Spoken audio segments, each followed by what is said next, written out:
Reel விட்டு காதுல தான் பூச்சுத்த பார்த்தா நான் பொல்லாதவன். நான் படைச்ச மூளைய என்னுடைய வேலைய வெளிய நான் சொல்லாதவன். தப்பு கணக்கு நம்ம சரக்கு போடாதே தப்பு கணக்கு ஏராளம் நம்ம சரக்கு.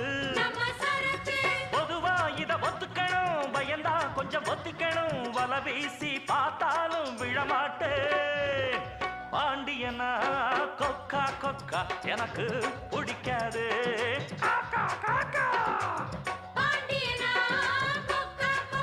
எனக்கு ஐச வைக்கிறவ ஜால்ரா தட்டுறவ பாச்சா பலிக்காதே. நானா சிக்கிறவ தான